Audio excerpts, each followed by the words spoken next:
जय श्री राम दोस्तों। प्राचीन काल में एक सेठ जी के 7 पुत्र थे। सातों के विवाह हो चुके थे। सबसे छोटे पुत्र की पत्नी श्रेष्ठ चरित्र की, विदुषी और सुशील थी, परंतु उसके भाई नहीं था। एक दिन बड़ी बहू ने घर लिपने को पीली मिट्टी लाने के लिए सभी बहुओं को साथ जलने को कहा, तो सभी दलिया और खुरपी लेकर मिट्टी खोदने लगी। तभी वहां एक सर्प निकला, जिसे बड़ी बहू खुरपी से मारने लगी। यह देखकर छोटी बहू ने उसे रोकते हुए कहा, मत मारो इसे, यह बेचारा निरपराध है। यह सुनकर बड़ी बहू ने उसे नहीं मारा। तब सर्प एक और जा बैठा। तब छोटी बहू ने उससे कहा, हम अभी लौट कर आती हैं, तुम यहाँ से जाना मत। यह कहकर वह सबके साथ मिट्टी लेकर घर चली गई और वहां कामकाज में फंसकर सर्प से जो वादा किया था उसे भूल गई। उसे दूसरे दिन वह बात याद आई तो सबको साथ लेकर वहां पहुंची और सर्प को उस स्थान पर बैठा देखकर बोली, सर्प भैया नमस्कार। सर्प ने कहा, तू भैया कह चुकी है, इसलिए तुझे छोड़ देता हूँ, नहीं तो झूठी बात कहने के कारण तुझे अभी डस लेता। वह बोली, भैया मुझसे भूल हो गई, उसकी क्षमा मांगती हूँ। तब सर्प बोला, अच्छा तू आज से मेरी बहन हुई और मैं तेरा भाई हुआ, तुझे जो मांगना हो मांग ले। वह बोली, भैया मेरा कोई नहीं है, अच्छा हुआ जो तू मेरा भाई बन गया। कुछ दिन व्यतीत होने पर वह सर्प मनुष्य का रूप रखकर उसके घर आया और बोला कि मेरी बहन को भेज दो। सबने कहा कि इसके तो कोई भाई नहीं था, तो वह बोला, मैं दूर के रिश्ते में इसका भाई हूँ, बचपन में ही बाहर चला गया था।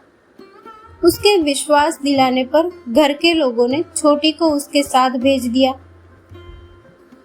उसने मार्ग में बताया कि मैं वही सर्प हूँ, इसलिए तू डरना नहीं और जहाँ चलने में कठिनाई हो वहाँ मेरी पूंछ पकड़ लेना।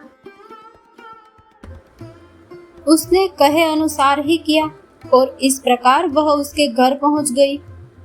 वहां के धन ऐश्वर्य को देखकर वह चकित हो गई।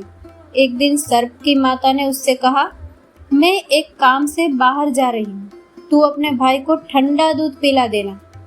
उसे यह बात ध्यान न रही और उससे गर्म दूध पिला दिया, जिसमें उसका मुख बेतरह जल गया। यह देखकर सर्प की माता बहुत क्रोधित हुई, परंतु सर्प के समझाने पर शांत हो गई। तब सर्प ने कहा कि बहन को अब उसके घर भेज देना चाहिए। तब सर्प और उसके पिता ने उसे बहुत सा सोना चांदी जवाहरात वस्त्रभूषण आदि देकर उसके घर पहुंचा दिया। इतना ढेर सारा धन देखकर बड़ी बहू ने ईर्ष्या से कहा, भाई तो बड़ा धनवान है, तुझे तो उससे और भी धन लाना चाहिए। सर्प ने यह वचन सुना तो सब वस्तुएं सोने की लाकर दे दी। यह देखकर बड़ी बहू ने कहा, इन्हें झाड़ने की झाड़ू भी सोने की होनी चाहिए। तब सर्प ने झाड़ू भी सोने की लाकर रख दी।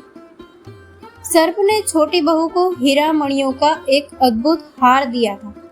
उसकी प्रशंसा उस देश की रानी ने भी सुनी और वह राजा से बोली कि सेठ की छोटी बहू का हार यहाँ आना चाहिए।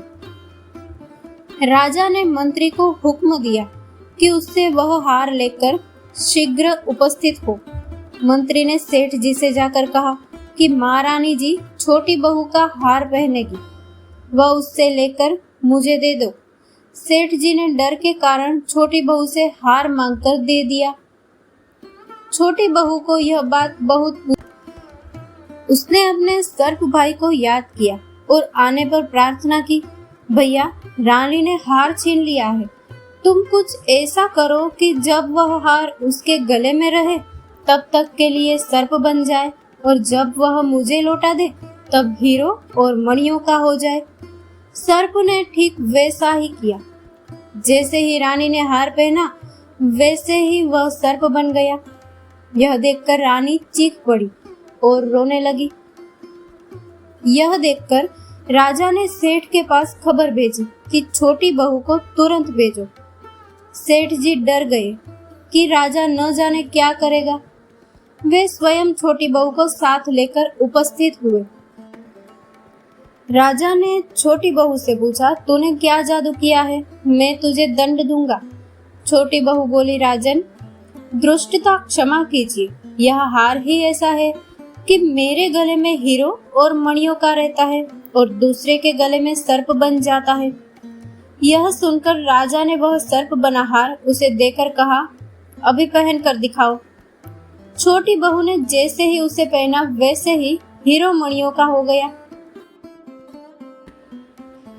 यह देखकर राजा को उसकी बात पर विश्वास हो गया और उसने प्रसन्न होकर उसे बहुत सी मुद्राएं भी पुरस्कार में दी। छोटी वह अपने हार और इन सहित घर लौट आई। उसके धन को देखकर बड़ी बहू ने ईर्ष्या के कारण उसके पति को सिखाया कि छोटी बहू के पास कहीं से धन आया है। यह सुनकर उसके पति ने अपनी पत्नी को बुलाकर कहा, ठीक ठीक बता कि यह धन तुझे कौन देता है। तब वह सर्प को याद करने लगी। तब उसी समय सर्प ने प्रकट होकर कहा, यदि मेरी धर्म बहन के आचरण पर संदेह प्रकट करेगा तो मैं उसे खा लूंगा। यह सुनकर छोटी बहू का पति बहुत प्रसन्न हुआ और उसने सर्प देवता का बड़ा सत्कार किया। उसी दिन से नाग पंचमी का त्योहार मनाया जाता है और स्त्रियां सर्प को भाई मानकर उसकी पूजा करती है।